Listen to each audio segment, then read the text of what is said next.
The real heiress completely reads the fake like an open book. That's why I acted so foolishly. I was wrong. Please forgive me. She sobbed uncontrollably, a heart-wrenching sound. The surrounding classmates traded glances, their eyes darting between me and Brielle. Someone whispered, "Are we being a bit too harsh?" Immediately, another voice piped up. "Harsh? Serafina hasn't even raised a hand against her. Brielle is crying on her own, making it look like the whole class is bullying her. Hasn't she spent every day at school slandering Serafina? What an ungrateful wretch. That is Serafina's biological mother. On what grounds does she have to compete?" The atmosphere surged as gossip erupted everywhere. A few still tried to defend her, arguing that Brielle had suffered much in her youth. We are children of status. Why stoop to her level? Serafina is a sterling. Can't she show a little grace? Speaking so sharply is truly disappointing. Someone countered instantly. Oh please, isn't that just being generous with someone else's pain? What does her suffering have to do with Serafina? There are countless people worse off in this world. Should everyone else have to bear their burdens too? Events were spiraling away from Brielle's predictions. She wailed piteously, expecting sympathy, only to receive looks of skeptical disgust. For a fleeting second, her crying ceased as her red-rimmed eyes scanned the room to gauge everyone's reaction. I let out a soft laugh. Truly pathetic. My gaze turned toward the boy who was still stubbornly defending her. "Go on, little brother. Continue." He clenched his teeth, his face flushing a deep crimson as he stared me down defiantly. "Even so, even if what you say is true, you clearly bullied her. Otherwise, where did that injury on her hand come from?" I arched an eyebrow, my tone razor sharp.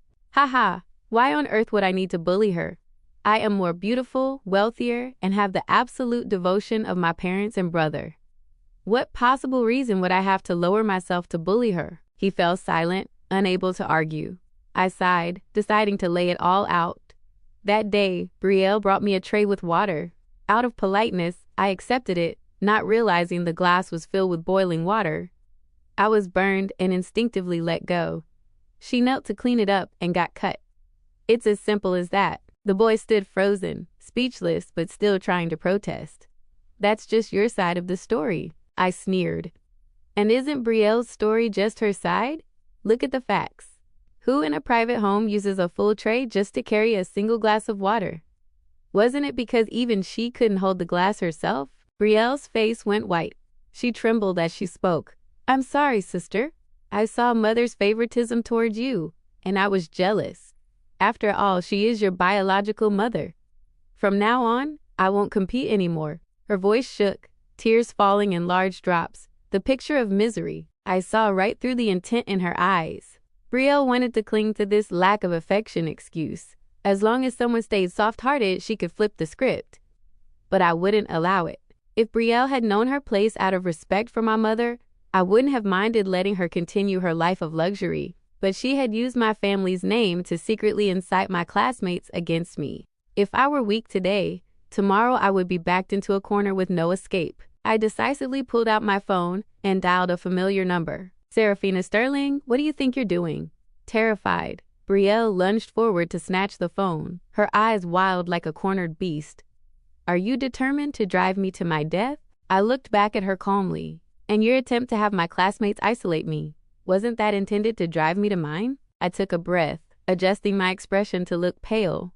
"Serafina, are you all right?" a classmate asked worriedly. I gave a weak wave. "It's nothing, just my old condition. 10 years abroad only stabilized it. The doctor warned me not to get too emotional." I pulled a medicine bottle from my bag, swallowed 2 pills, and my complexion gradually recovered. A heavy silence filled the room, many eyes flickering with guilt. My goal was achieved, though I didn't let it show. In that moment, Brielle's eyes were fixed on the bottle in my hand with a dark, peculiar intensity. The phone in my hand vibrated. I pressed the button, and my mother's familiar, gentle voice came through like a warm current to my heart. "Serafina? What's wrong, sweetheart?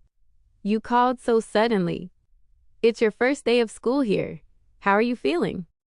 "Getting used to it." I pursed my lips to suppress my emotions and replied softly, "Mother, I'm fine.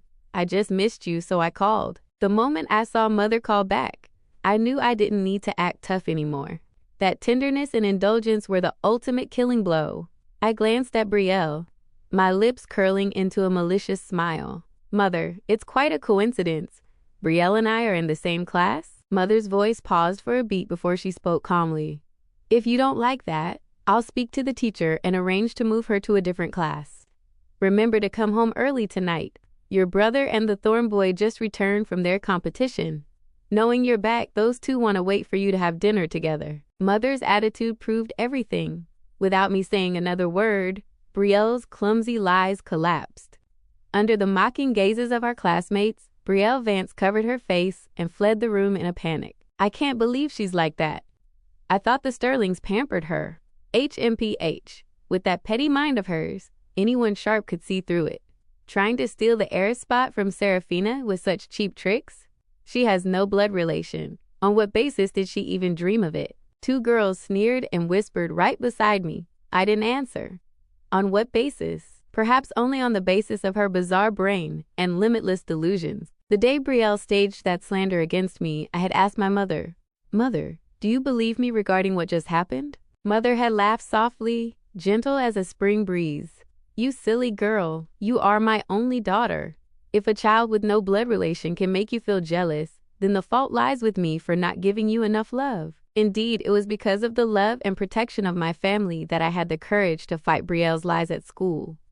But I hadn't expected her to be so thick-skinned. That afternoon, when I arrived home, the first sight that hit me left me momentarily stunned. Brielle Vance was clinging to Julian Thorne's arm, laughing and acting coy, though Julian's expression was clearly strained. He looked like he was about to lose his mind. Seeing me, Brielle lifted her head defiantly. "You're back, sister?" "Serafina!" Julian Thorne looked as if he'd found a savior, his eyes pleading as he blinked signals at me repeatedly. I stifled a laugh. Even the always steady and composed Julian Thorne was showing signs of helplessness.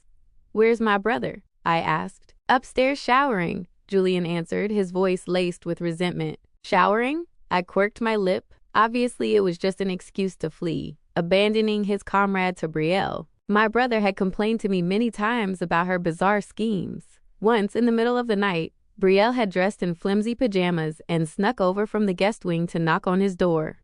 My brother, thinking it was an emergency, hurried to open it, only for her to lung in, saying she had a nightmare and wanted to sleep together. My brother's face had turned green with rage. He immediately called Alfred to take her back. If not for Mother's sake, he would have cut her off long ago. Since then, whenever he saw Brielle, he avoided her like the plague, never staying in a room alone with her. According to him, the girl was genuinely sick and didn't understand plain English. I set my bag down. "I'm gonna wash some fruit. Let me help you." Julian stood up abruptly, frantically prying Brielle's hand off his arm. "Julian, let me help her." Brielle clung to him, her tone implying much. Men should worry about their careers. Why do such menial tasks? I let out a soft laugh. My brother was right. Brielle Vance really was delusional. She followed me into the kitchen and whispered in a low, arrogant tone, "Sister, the one Julian likes is me. You can't compete. The future Mrs. Thorne can only be me." I blinked, then burst into laughter. I couldn't fathom where she got such confidence. The Thorne family would never look twice at someone so blinded by their own fantasies. After washing the fruit, I carefully sliced it. Brielle immediately snatched the plate, swaying provocatively as she walked out, calling out sweetly, "Julian!" But Julian had already bolted upstairs to my brother's room without looking back. I didn't bother with her, carrying another portion of fruit upstairs. Seeing this, Brielle hugged her own plate and followed. I knocked on the door. My brother cracked it open, quickly pulled me inside and locked it tight. "Alistair." "Julian? Open up. I've cut fruit for both of you." Brielle knocked incessantly outside. My brother rubbed his temples, his face looking as though he were undergoing torture. He really couldn't take it anymore. Just the thought of her frequently visiting the house in the future made him shudder. He gripped his arms, shook his head violently, and looked at me with eyes that were practically a scream for help. "Good sister, you're the apple of our parents' eyes. Talk to them for me." Then he turned to Julian with a look of utter helplessness. I nodded in agreement. I didn't want to live in my own home without peace either. The knocking stopped. Alistair, Julian, I'm leaving the fruit plate outside. I have some things to do at home, so I can't stay for dinner. The sounds outside gradually faded. It wasn't until Alfred knocked to call everyone for dinner that my brother and I dared to step out. To our surprise, Brielle really was gone. That dinner, my family and Julian Thorne ate happily. The warm atmosphere made everyone feel at ease. After seeing Julian out, I told my mother everything regarding Brielle. I was a dutiful daughter and hid nothing, even the events at school. The moment I finished, my brother was like a dam bursting, venting years of frustration about Brielle. There were many stories I was hearing for the first time, and they were shocking enough to send a chill down my spine. My father's face was etched with displeasure, while my mother stared in disbelief. Father sighed, putting an arm around Mother. Don't be sad. You were simply too kind. Fortunately, things haven't gone too far. Seeing her true face now is still in time. Tomorrow we will announce it publicly and officially sever this relationship. But to save face, we will still sponsor her tuition until she finishes university. Consider our responsibility fulfilled. Neither my brother nor I opposed Father's suggestion. We understood his intent. Handling it too harshly might provide fodder for gossip or be exploited by enemies to harm the company. A bit of tuition was a pittance to the Sterlings, money well spent to end a disaster. Mother was different. She loved her biological children fiercely. The thought that her own momentary kindness had invited a parasite into her home made her tremble with rage. I never thought she could be so outrageous. No, I can't just swallow this anger. All the jewelry and money I gave her over the years must be returned. My daughter will not be bullied while she enjoys the fruits of my kindness. My brother and I traded glances and smiled. The lingering bitterness in our hearts vanished. Don't worry, Mother. We'll help you figure it out. Just then, Alfred entered with a glass of warm water and the medicine bottle. Miss, it is time for your medication. Out of habit, I took 2 pills and swallowed them with the water. Strangely, the medicine tasted slightly more bitter than usual. I felt a flicker of doubt but quickly dismissed it. After discussing the Brielle situation, I showered and went to my room to rest. Not long after lying down, my chest suddenly tightened. My breathing became labored, and my body felt too weak to sit up. Fortunately, Mother had been worried about me being alone at night and had installed an emergency bell at my bedside. It became my lifesaver. The bell rang out, and the lights in the villa snapped on simultaneously. I was rushed to the hospital for emergency treatment. As dawn broke, the gastric lavage was finally complete. I was wheeled out of the operating room, my mouth filled with a sour, bitter taste and my stomach cramping painfully. I squeezed Mother's hand, my voice trembling. Mother, the medicine, there was something wrong with it. Alistair stood nearby and replied, I'm going home to get that bottle for testing right now. Without another word, he left. The results left everyone stunned. The bottle contained 2 types of pills that looked nearly identical. One was my specially formulated medication. The other was a common over-the-counter fever reducer. These 2 medications had opposing effects. Given my naturally frail constitution, taking them together caused immediate chest tightness and respiratory distress. Any longer or in a larger dose, and it could have been fatal. The doctor warned sternly, abusing this fever reducer or taking it long-term can damage the liver and kidneys. The patient must stick strictly to the prescription. The hospital room fell into a heavy atmosphere. Clearly, someone had swapped the pills, whether they wanted to trigger an immediate reaction or slowly kill me by having me take the fever reducer long-term. The end goal was my death. My family had only installed hallway cameras to maintain my privacy. The culprit was certainly someone in the house who had exploited the window when the surveillance system was undergoing maintenance. But they didn't know that my room still had a miniature panda-shaped camera, an item I bought simply because it was cute and for extra security. I immediately told Mother. She called the villa. Soon the phone rang, and Father answered. His face darkened. I understand. He then told us. Alfred checked the camera in Seraphina's room. Tonight, Brielle Vance snuck in and swapped the pills. When brought in for questioning, Brielle turned ghost white. She hung her head, not daring to look at anyone, stammering, I. Alistair stepped forward, angrily grabbing her arm. Brielle Vance, I never thought you could be so vicious. Daring to tamper with my sister's medicine, she almost died. I didn't do it. Let go of me. Brielle struggled, but she couldn't escape my brother's grip. Before my family, she was escorted to the police station. The camera in my room was clear evidence, not to mention the police found a receipt for the fever reducer purchased on the very day she visited the house. With the evidence complete, Brielle had no way to deny it and finally confessed to seek a lighter sentence. She admitted that back in her hometown, she'd heard of a child who took too much fever medication, leading to severe bodily harm. That day, after her argument with me, she held a grudge and came up with the wicked plan, researching the drug herself. She knew I was weak. If used long-term, my body would surely fail, and by then, no one would discover the cause. Once I was dead, the sterling heiress status would fall to her. Her goal was to stand beside Julian Thorne, or at least become a sterling daughter-in-law, through my brother. She just hadn't expected the fever reducer to react so violently with my special medication, causing a rapid onset. And she hadn't expected the second camera. Those two factors blew her entire plot wide open. Hearing the confession, I only felt a shudder. Someone so wicked and yet so foolish, greedy beyond shame. Was this the result of reading too many true versus false heiress stories? I remained in the hospital for a full month. By the day I was discharged, Brielle Vance had been sentenced for attempted murder to 20 years in prison. Thinking back, she could have lived a peaceful life of luxury, but it was all destroyed by her own greed and malice. This was the price for her blind calculations. After a period of treatment, my health was almost fully restored. My once frail body was now more resilient.